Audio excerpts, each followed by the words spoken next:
Okay, thank you very much, everybody, for being here, and I appreciate this. Most of all, I like to acknowledge Dr. Linda Davis for this opportunity, recognizing what we have and what we believe in, just as well as everybody else.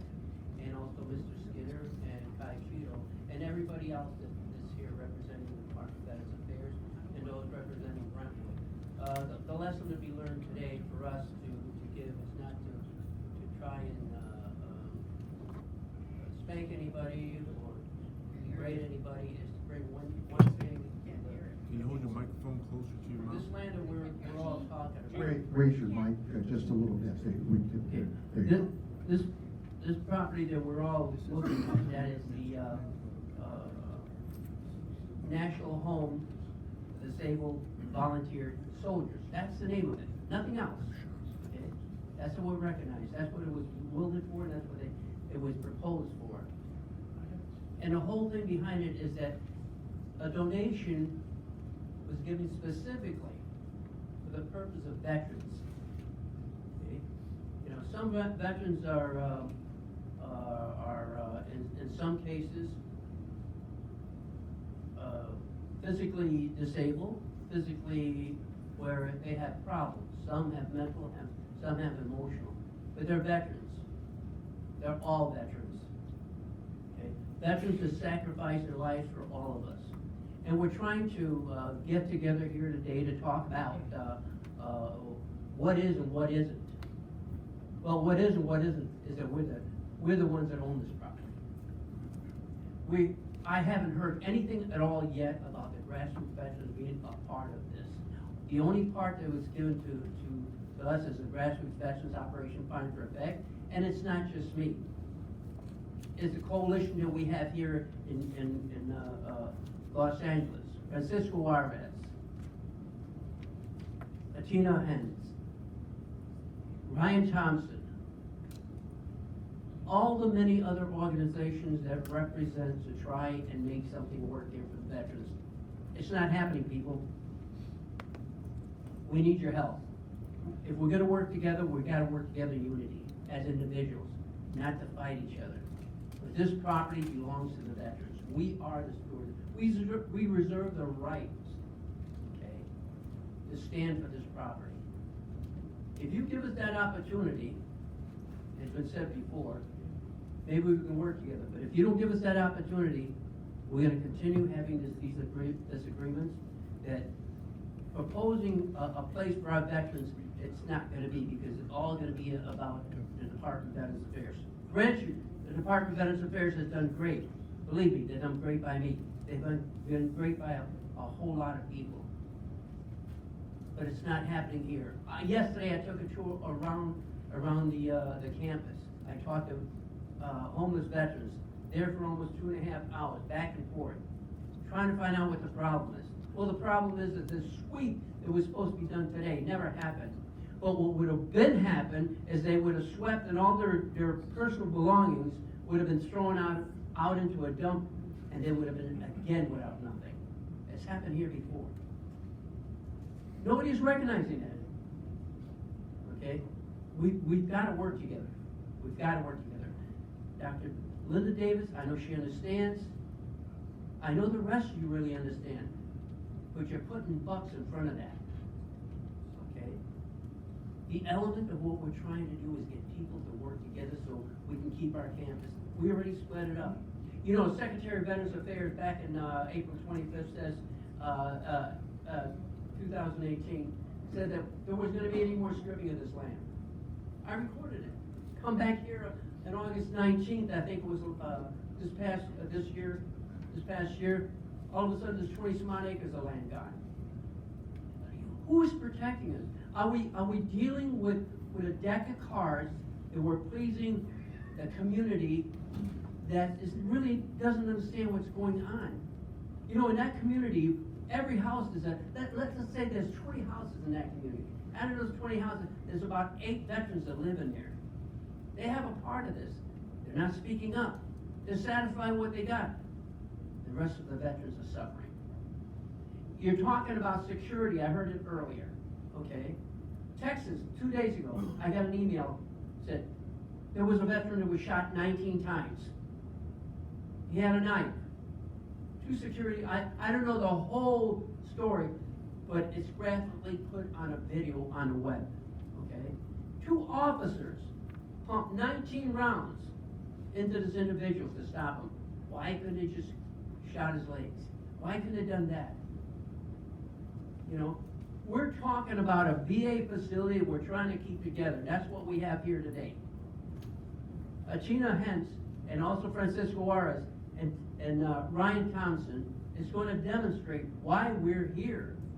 Why don't you ask the grassroots veterans to sit on this side while you have your board? You're not doing it. We need that.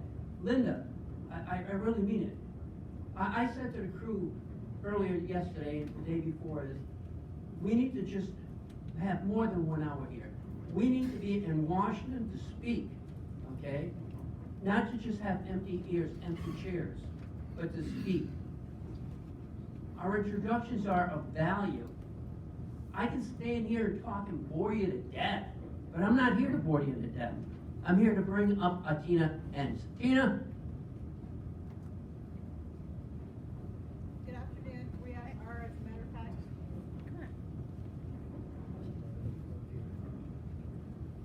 good afternoon, everybody.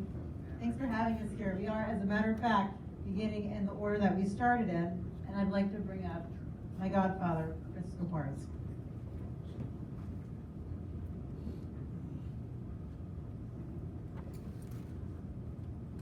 I want to thank Gene for letting you know about the other veterans that are out there in the streets. And it's appropriate that we begin with a Pledge of Allegiance. If you could all stand up. If you are a military veteran, you can render a hand salute. Otherwise, place your hand over your heart. Repeat after me. I pledge allegiance to the flag of the United States of America and to the republic for which it stands, one nation, under God, indivisible, with liberty and justice for all. Thank you very much. I'd like to introduce the next speaker of the coalition, Mr. Ryan Thompson. Thank you. One of the first things I'm hoping we can cover here is what is the footprint of the West Los Angeles VA. Surprisingly, it seems to be a point of silent contention. If we can get a map up here, we'll see. No, okay. I'll try to describe it to you. A lot of people today think that the West Los Angeles VA ends somewhere between MacArthur Field and maybe the southern tip of Brentwood School. You know, if we start to see the maps that are coming out, the master plan, the maps that are being distributed, that's what the board is looking like. In fact, though, I mean, you know, if we want to refer to the United States Geological Survey, or LA County, or Los Angeles City, the currently agreed upon borders of the West Los Angeles VA just end right about just the northern area of the middle school building, Brentwood School. But actually, when it was originally donated as a public trust, it actually incorporated all of the housing in the neighborhood that you see north of Sunset that stretches up toward the Getty there. And it included Westwood Park, Federal Building, the freeway. So, you know, this was probably about 1,000 acres when it was originally entrusted to the federal government. At this time, you know, we're told, we think, it's approximately 400 acres. If you look at, you know, the plaque that's next to the chapel that has a fence around it, you'll see in the late 60s, at the time when that plaque was donated, it was 687 acres, I think, in the late 60s. So as you can see, we're dealing with a shrinking property line here, and sometimes it just occurs by fiat. You know, you print a map and just cut something right off of it, and suddenly that's what it is. Looking for, oh, sorry.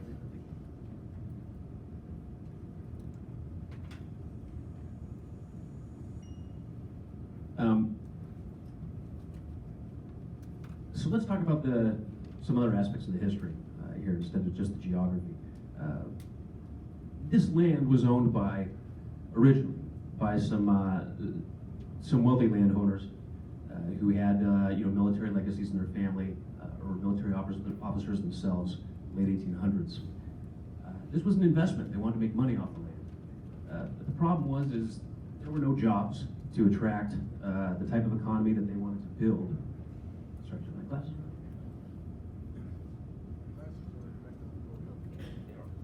Sorry guys, I can't see.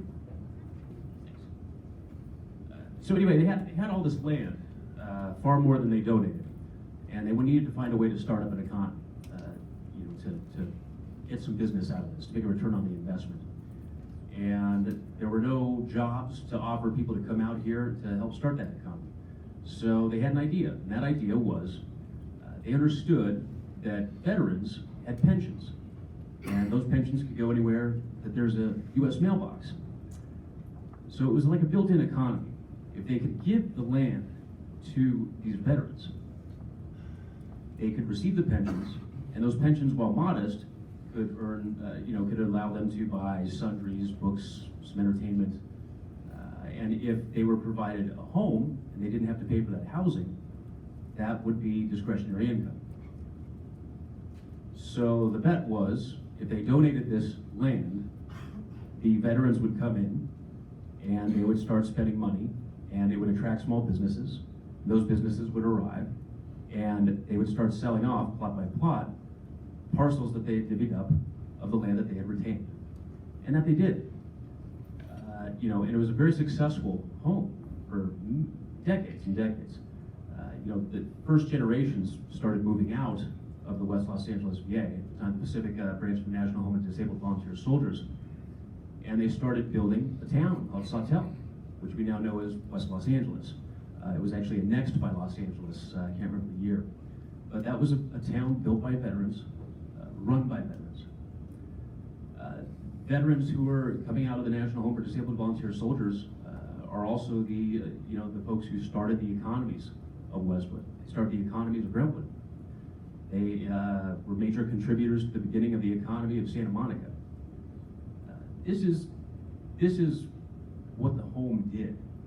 It has a lot to do with developing probably a lot of the places that we live in today, the economies we're a part of today.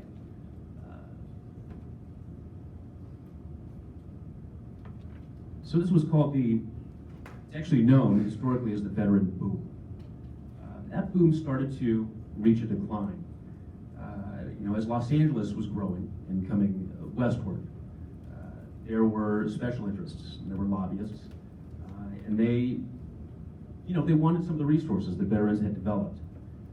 There were actually investments made into negative press. Believe it or not, there were cartoons that some of these folks were paying the LA Times to draft up that would portray veterans as degenerate drunks who couldn't do anything for themselves. Now, surely, there were veterans that were degenerate drunks. Not most of them. Maybe even a lower percentage of those degenerate drunks who were non-veterans. It wasn't just veterans who were in bars, but it was veterans who were being picked on because they were productive. They were doing something. They were the stars. They were building economies. They had pensions. They had skills. These are things that people wanted. They were reputations that people wanted for themselves. One of the first land use issues that came up with this property, or what's left of it, was there were some lobbyists and some entrepreneurs who wanted to start an educational institution. And they needed some land to do that. And the prime piece of property that they had their eyes set on was what was the original medical center of UCLA. The original medical center of UCLA was approximately 36 to 40 acres of this land, West Los Angeles VA. And by an act of Congress, which you will see on the congressional record, that land was temporarily donated to UCLA. Boundaries of that parcel, if you go to the National Cemetery, if you're on the eastern edge of the National Cemetery at Veteran, that parcel runs along Veteran to Stratton, 1 block in east, south all the way back down to Wilshire, and then connects back in with the cemetery. I think that was the Roy and Palmer Jones tract. So UCLA built its medical center. That was the deal.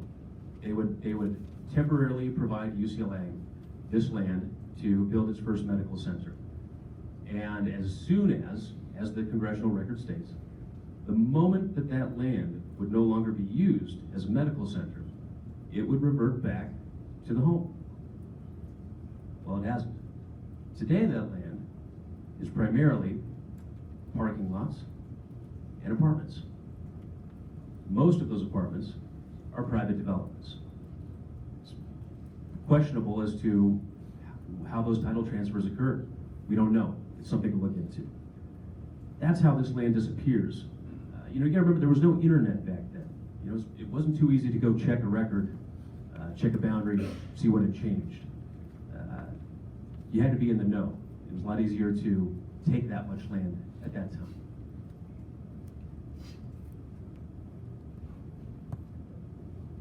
So I guess, I'm missing some of my facts here, but somewhere between 1921 and 1932 or something like that, the Department of Veterans Affairs, or actually the Veterans Administration, had come to be.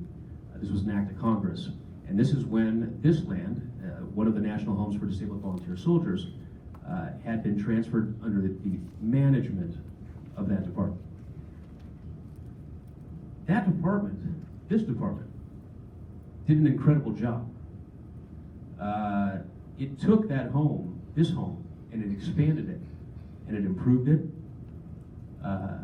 It retrofitted buildings, it built new buildings. By the mid to late 1960s, I believe, I think there were approximately 5,000 disabled veterans residing here. Disabled veterans healing here, rehabilitating here, before they go out and become productive members of society. I'm not saying it was perfect, but it was a heck of a lot better than it is today. Something else that is noteworthy about that time period is it's not only the time period where there were more disabled veterans who would otherwise be homeless living there at that time. There were no homeless in Brentwood, Westwood. We didn't have a homeless problem. The things that a lot of members of the community fear or are inspired to fear aren't real. They didn't exist because our general welfare was operating the way it's supposed to.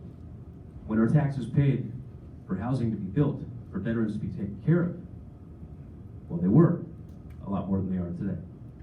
And that's why you didn't find them on the street.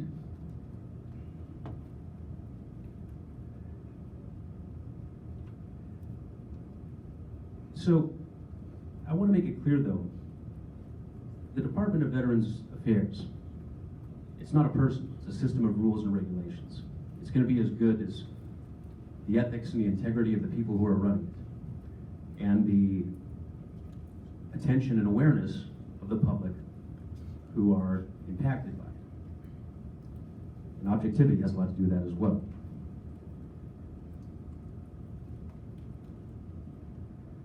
One of the key, I'd say that at this climax, where you had approximately 5,000 residents here, is also where the decline begins. And that decline historically has a lot to do with something called the creative society. It was this idea of economic laissez-faire, the involvement of private business is somehow going to be very creative and come up with new economic breakthroughs of efficiency. This isn't necessarily an old pitch. Well, that creative society introduced a couple of things. It introduced budget cuts. Actually, I'm going to back up. It introduced illegal land use. Obviously, there was illegal land use beginning with UCLA with the original medical center, but at that time, I think the medical center was still there, so that wasn't necessarily illegal yet. But it introduced third-party agreements that were not, there wasn't an EUL program. There wasn't, these agreements were rather secretive. The public wasn't aware of them. These were kind of backdoor deals. And slowly but surely, starting at this time in the 60s, you had this third-party land use kind of logarithmically expand. Another thing that was going on is budget cuts, to the federal budget, and many people are aware that those budget cuts would lead to evictions of folks who were veterans who were being cared for here. But another thing that they did is they led to very uncompetitive salary offers for doctors. And it put a lot of strain on the hospital to be able to, the medical services to be able to perform as intended, as paid for, the general welfare of the citizens of the United States, particularly veterans. So a deal was motivated out of that. That was a deal with UCLA, where UCLA could bring in doctors, but also a lot of students to start providing care. This was kind of a solution where interns would start taking the places of doctors in a lot of situations. This led to some very difficult and complex complaints and dysfunction. In 1974, this really erupted into a big issue in Congress. Reports of hundreds of pages of complaints and misuse, even drug use, actually, drug deals even happening. The FBI was actually conducting stakeouts inside of medical facilities here. It's bizarre.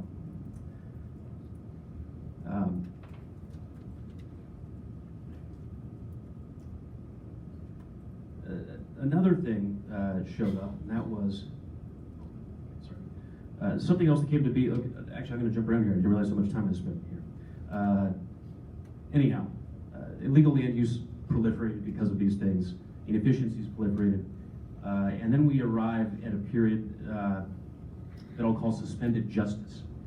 And that is, there were disabled veterans and people of the community who started to realize that illegal land use had proliferated here, that there were barely any disabled veterans here anymore, that the care was, this place wasn't functioning.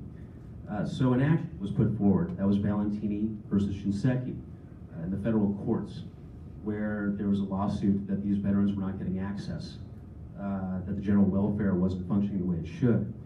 The ACLU was brought in by Mr. Robert Rosebrock, and this lawsuit ended up, as it should have, in a victory, and it ended up in an order that stipulated that most of the illegal land users that were here at the time, many of whom are still here. So to give you some examples, Brentwood School, West Side Services, the parking lots, West Side Breakers, soccer field. Anyhow, these leases were ruled to be unauthorized and void. These people needed to be evicted. But what happened was something highly unusual.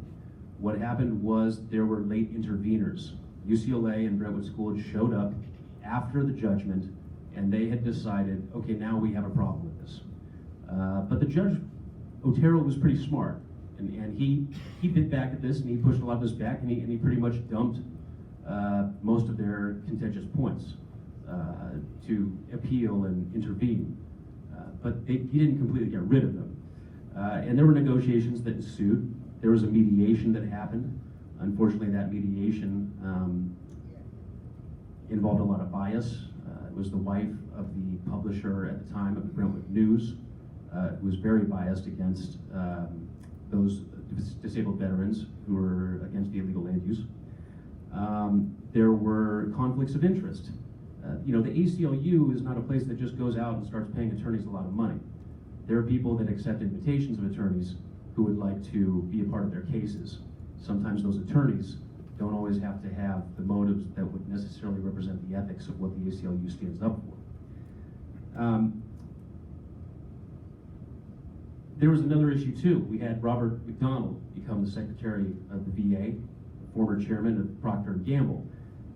Oddly, there was a case called Stultz versus Procter & Gamble that showed up in Otero's courtroom and was sealed within 8 days, shortly after he became the Secretary of the VA. Eventually what happened, surprisingly what happened, is there was a stipulation. There was basically, if I understand this correctly, the parties didn't even show up. It was the Department of Justice attorneys and the attorneys for disabled veterans. I don't believe the actual disabled veterans showed up to this hearing. And there was a stipulation by which the council had said, the parties have agreed to work this out later. They're gonna work it out, we don't know how, but they're gonna work it out. But the message that came off on the street was that a 5-page memo called the Principles of Framework something, this was actually a settlement.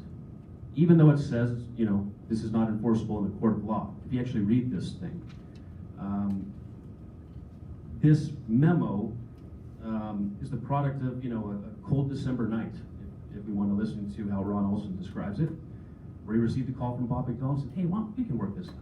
So they did amongst themselves. They produced a 5-page memo, and it said it would do a number of things. It said that it would end veteran homelessness.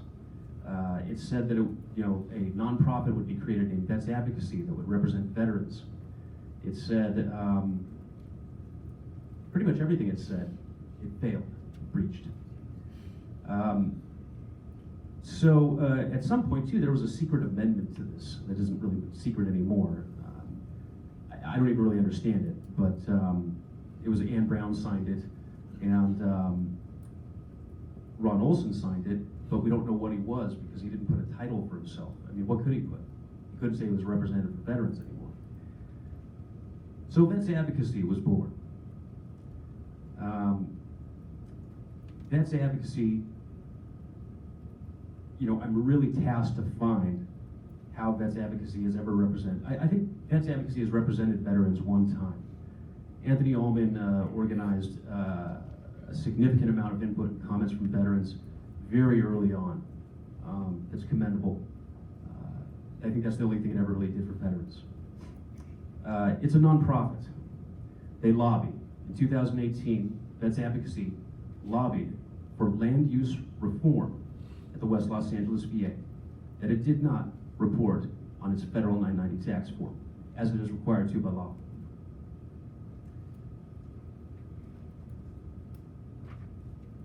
Vets Advocacy's funding comes from Berkshire Hathaway primarily, almost all of it, if not all of it. There's a close relationship between Berkshire Hathaway and the founders of Veterans Advocacy, actually, because Robert L. Olson is a board of director on Berkshire Hathaway, and his business partner in Munger, Tolles, and Olson law firm is Charlie Munger, who's the vice chairman of Berkshire Hathaway. Ron Olson's been on the board of RAND. He's on the board of the Western Asset Premier Bond Fund and the Western Asset Investment Grade Income Fund. These are funds that actually have ties to VA business and CalVets. Munger, Tolles, and Olson, the law firm that Ron Olson is also Ted Lieu's alma mater. Ted Lieu was a litigator for Munger, Tolles, and Olson before he became congressman. Munger, Tolles, and Olson and Ronald L. Olson are the biggest funder, the biggest donors to Ted Lieu's campaign, his first congressional campaign, and are major donors to his campaigns subsequent to that. Okay. So anyhow, what Vets Advocacy did is they took control to what they said would be to create a master plan for this property. That's not what happened. They took an old plan that's been around since I think 1998. It's been revisited a couple times, 2011, 2008. This plan was taken and it was layered over with a mantra of mixed use, with a mantra of the community coming in and integrating, with a mantra of what we see today as a little red dot where a bunch of disabled veterans are going to be compressed into one day if the housing ever gets built, and this outer ring that protects all the illegal land use here and will start to permeate with mixed-use retail and community business.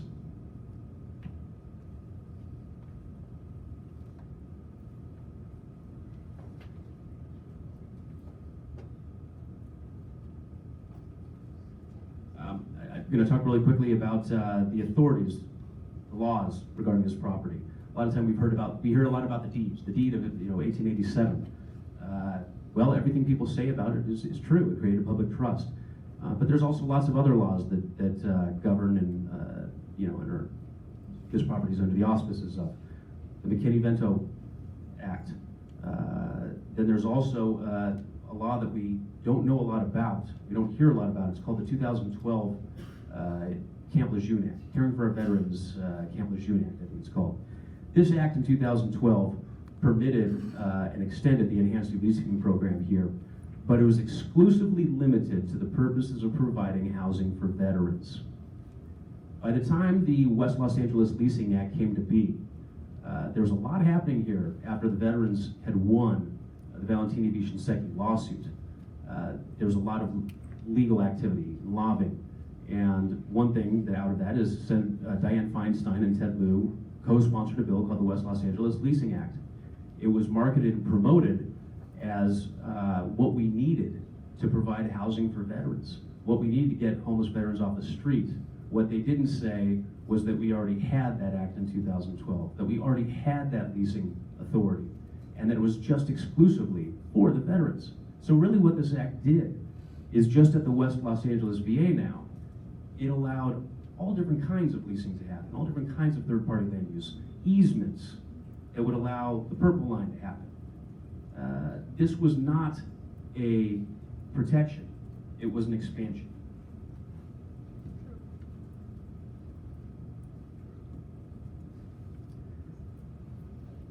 The West Los Angeles Leasing Act, sometimes we hear of it in the context of being amended. Well, there are two amendments that tried to go through on this. The first one was a spur-of-the-moment, last-minute amendment that actually would have torn it apart. I believe it would even have allowed for the sale of land here.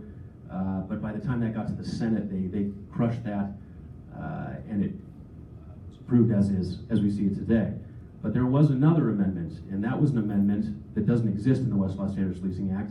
It exists in the Aspiring Authorities Act of 2018, wherein at the very last page of that act, it says that they're going to amend the West Los Angeles Leasing Act by one word, where it says that if the Inspector General finds mismanagement, there will be no more leasing activity until that is rectified. The one word to change it said that there will be no more new leasing activity. So for example, the Purple Line or the new parking lot leaseholder, those are still illegal forms of new leasing activity. But all forms of leasing activity, even lease renewals, would have been illegal prior to that amendment. So check that out.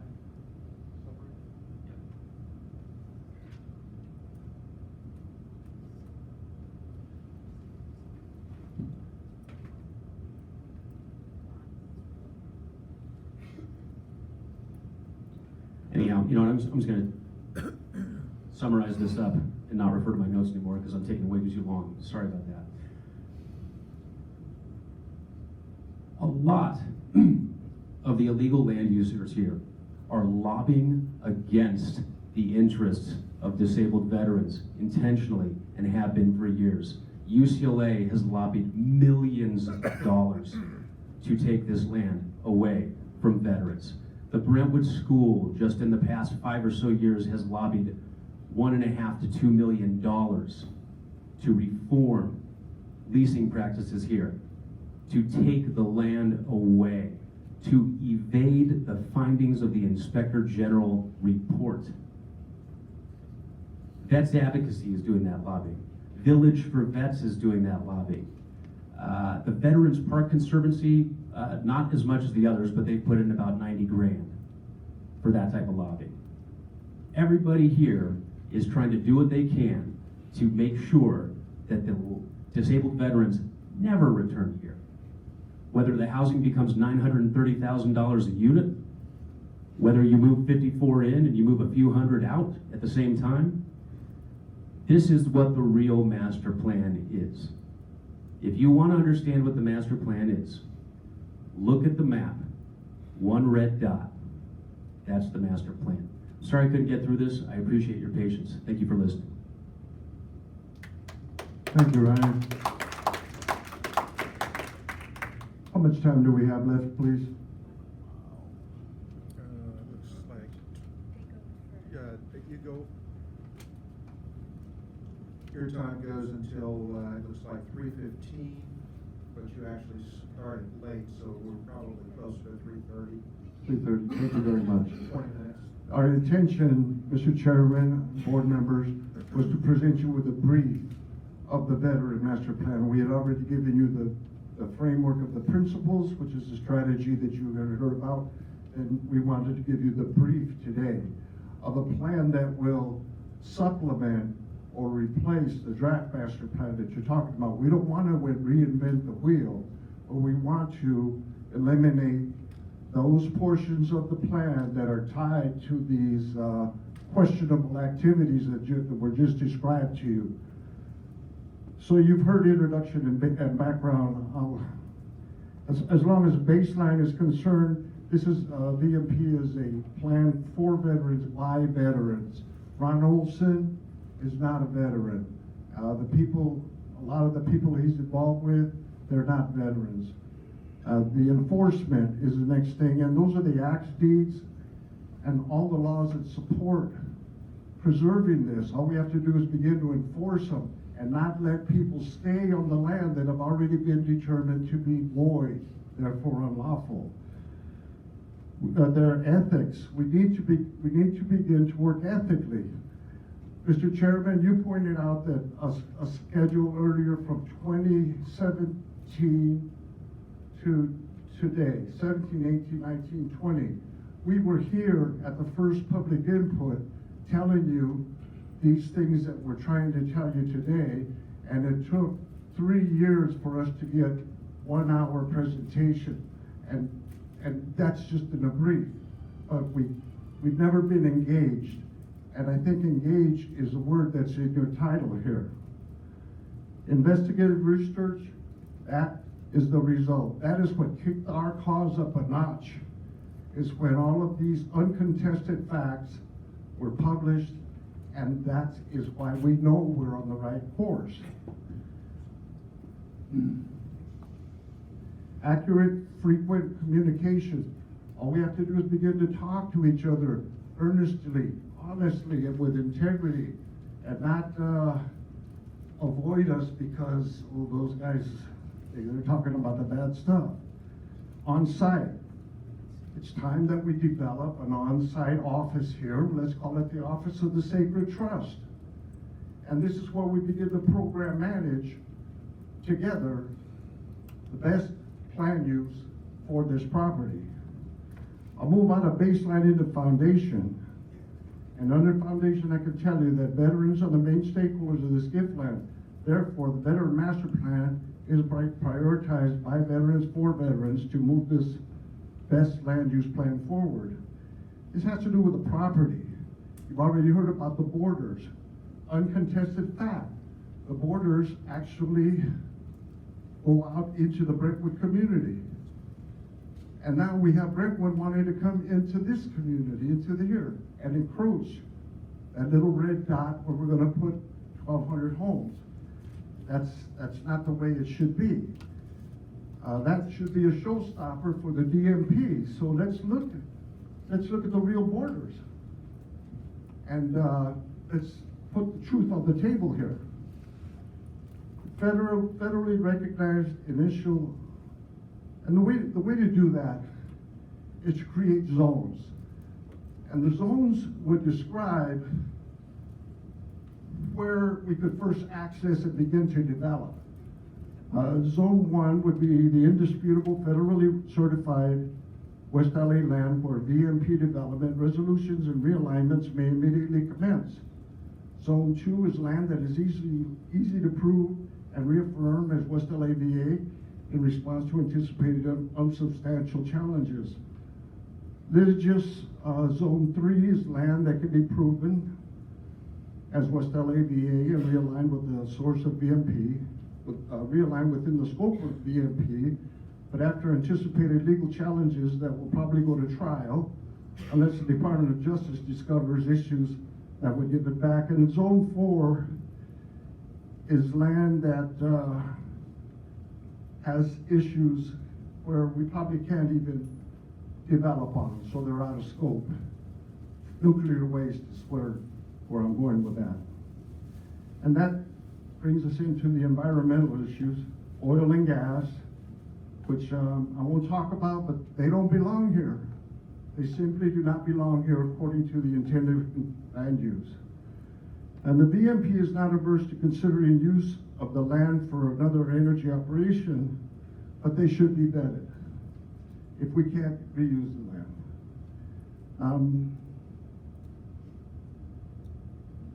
I don't want to take up time because I have somebody here that, you want to do the construction? Okay, Athena, would you please come forward?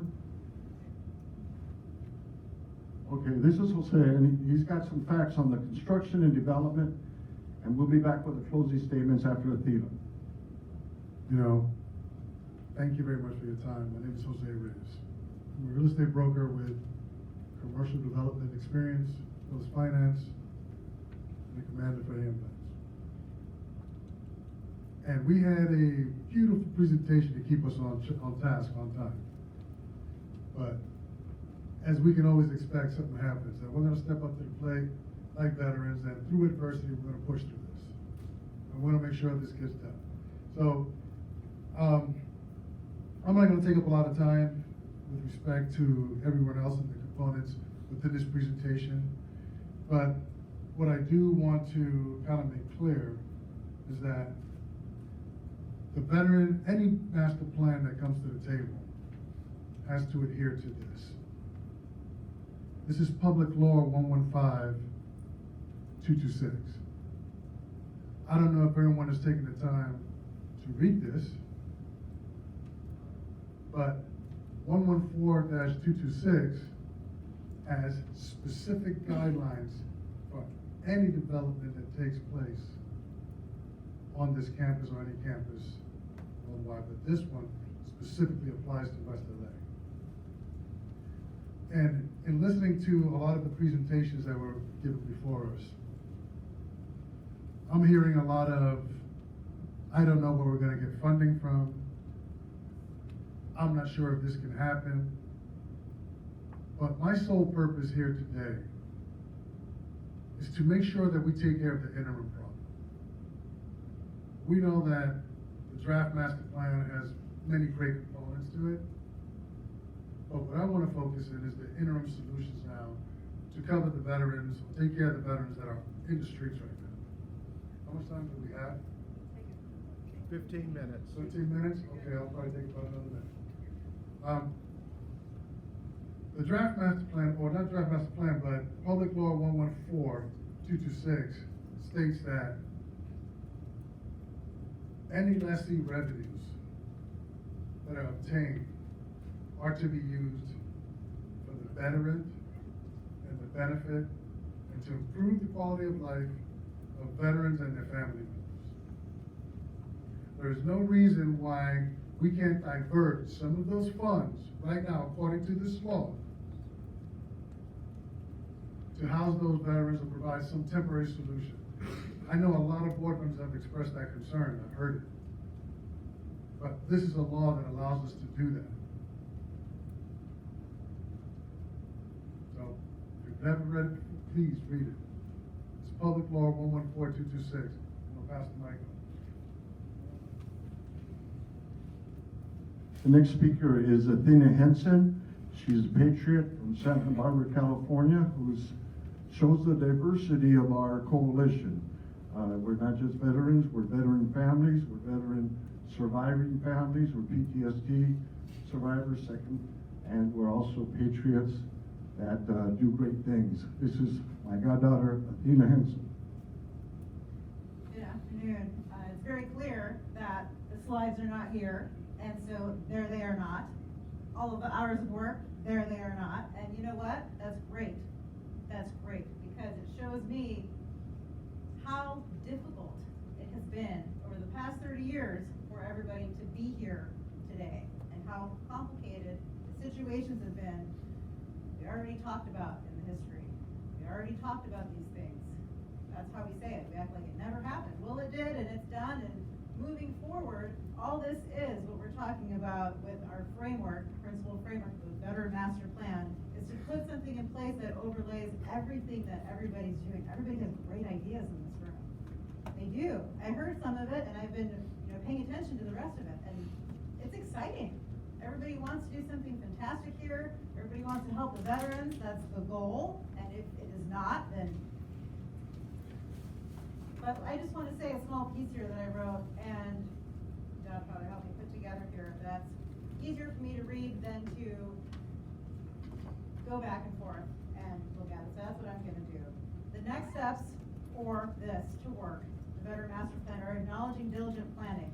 Now that you've heard this presentation, you should understand that the facts of the Veteran Master Plan is a substitute master plan because it focuses on the main stakeholders, which are the veterans, not non-veteran special interest. Moreover, sustainability and the intended land use is assured because the VMP will continue to project manage into this 21st century operation even after the construction is complete. This needs to lay over and still follow everything that's going on so there isn't this continued process of sneaking in and building something here and saying, okay, well, we'll just act like nothing happened and move on. We're gonna go outside and see if there's homeless veterans last week and see if we can help them out, and then talk about what we're gonna do over here. Stop the backdoor hiding. It's important that people can trust what's happening. The veterans can trust what's happening. People have respect for the VA. The VA deserves respect. It does a lot, but it can't get that with special interests who are meddling and causing lots of problems. And you all know who you are, and if you're in this room, great, hello. What are you gonna do? There's nothing to do. Just behave yourself. Be a person. Is all I'm saying, is what this is saying, is follow the laws. And project performances will be monitored from the Office of Sacred Trust. Like you said, we'd like a space here to be able to, we have an application we'd like to be able to put in, to be able to pay attention more, and be able to help more. It's a real thing for so many people all across the United States that are counting on this, counting on the respect to be given, the land to be given, and the resources to be provided. The next steps also include establishing reliable communication resources. Clearly that means internal, redundant, state-of-the-art, Veteran Master Plan, communication technology, proven clear-cut reporting, and performance measure protocols and project management. Management will produce expected results and project success. That's pretty simple. We know that this is solution-based. And that's why protecting the laws that are supposed to happen, removing the things that are not supposed to be here, that's what we're here saying that needs to happen, to make everything else that's wanting to happen on this property successful. Engaging enforcement of existing laws. The harmful influence of self-serving non-veteran special interests will not exist in the Veteran Master Plan because the same rules, laws, acts, and deeds have always existed and have been ignored. They need to become strictly enforced, and everything will fall into place. Everybody wants to say good job. Everybody wants that. Everybody needs that. And it's difficult when there's that piece on your shoulder. Take it off. Just say, hey, you know what? That's it. It's okay. It's okay. We had a good run, and we're gonna stop there. To develop effective relations. Once it's implemented, all of the, I'm gonna leave words out. Everybody across the United States, including everybody else that's watching all around the world, will have the space to say, I want to do that. I respect that. And I know everybody needs that. Everyone's tired of getting smashed and bashed on, and they're doing the best they can, but they don't understand that they're still not doing the pieces that they're supposed to. They're still doing this chip on the shoulder that says to do this. Stop it. We need to work towards banning criminalization, and that is huge. I saw that last time I was here. When I was here, and there's a 98-year-old veteran standing here talking about his service for the 5-minute input, there's somebody here sleeping, and when I was up here, they were still sleeping. I told them to wake up. They didn't believe me. I said, you can watch the videotape, you're sleeping. We need to have respect for the people that are coming in here, everybody. When I see somebody that's alone, how dirty, how terrible, doesn't matter. Say hello, give them the respect. It's not that difficult, but it feels that way. And when you have a fancy school who needs so much attention and needs so much of be space to be cleared, and everybody's worried about, well, what is the school doing, and what is the school gonna feel, and how much money do they need, and they need this, and they need that. And who's saying, what about this guy outside? He needs some water. But we're so worried about this. We're so worried about what these guys are doing in here. All right. I know we need to facilitate trust. I'm talking about you in this room that needs it. That's important. Trust is huge on so many levels. And that's why we're here. We want to build that. We want you to build that back. We believe that you can. Because somewhere in there is that person that started this job and said, I love my job.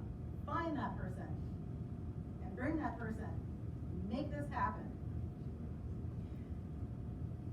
Now, here's something for me that's important. The chapel is very important. All the steps to make the chapel a working symbolism. They require hard work, due diligence. Of course, Secretary Wilkie's buy-in. You gotta be paying attention and say, yes, I wanna do that. But it needs to be done right, without any sort of blackmail or any sort of thing going on. Just yes, move forward. Yes, move forward. You don't need something back for doing something right. This is the most symbolic structure on the gift land, this chapel. It is the icon within the icon.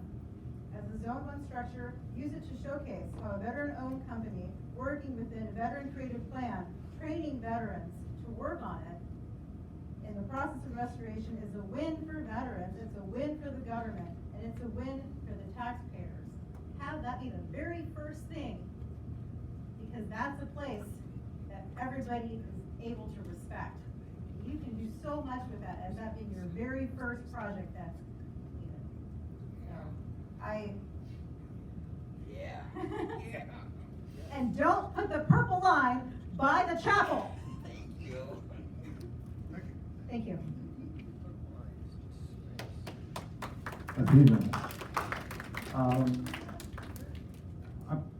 I had a long closure, but we're not gonna have it, but I wanna appeal to the new board members. I wanna appeal to members that have not been tainted by the influence of non-veteran special interests.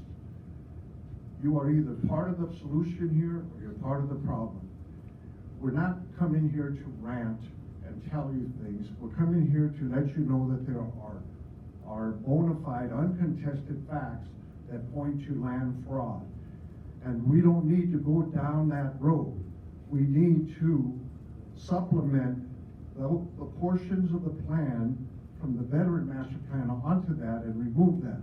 You have a new director here who has a card that he passes out that says moral, ethical, and legal. And that's what we're trying to ask you to do here. Engage the coalition, engage the homeless people that are on the fence. The welcome system today does not work. It's not them that don't want to come in and use these things, it's that you're not engaging their concerns. This is the Veterans Administration. You have to work with them, you have to bring them in, you have to communicate with them. You have to communicate with people that want to save this. I represent an uncle, World War II decorated veteran, who's told me before he died, save that land. They're trying to take it, and we're not gonna allow that. And I heard it in here today that it's not gonna be allowed. I'm not saying the draft master plan is bad.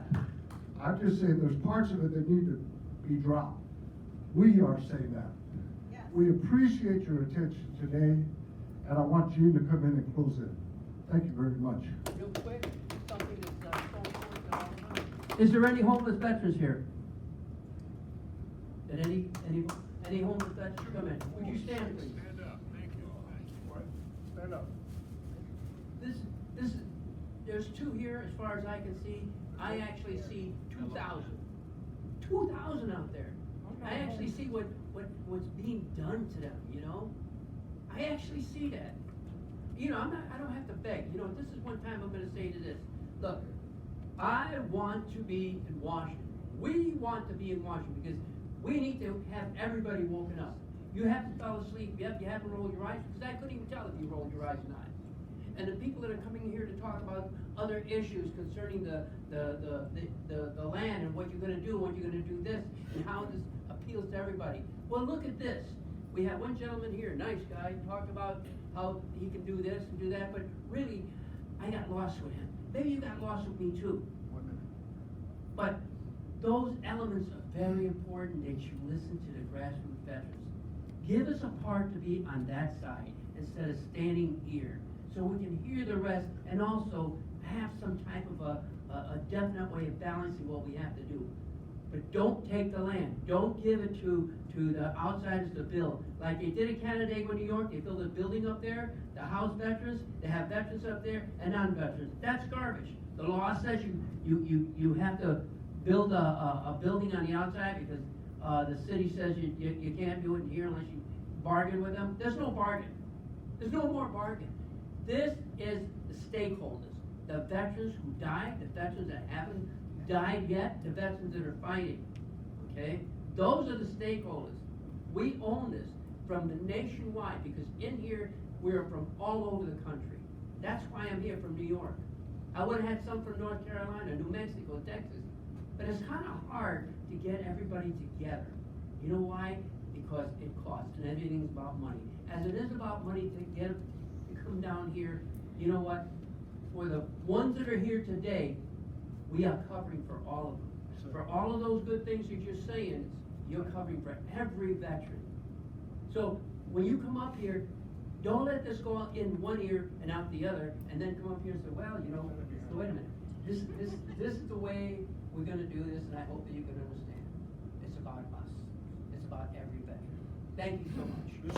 This is the NDBS Coalition, National Home Coalition. Athena Henson. For the National NHDVS Coalition. And we're very proud to be here. We're hoping that we've touched some of you. We're hoping that we moved some of you to think about doing the right thing and engaging people that are bringing these points to you. Athena Henson. I'm sorry, I'd like to say this. He was saying something important. He had the homeless veterans stand up. I just want to say one thing, and I have to say it because we spent a lot of effort into it.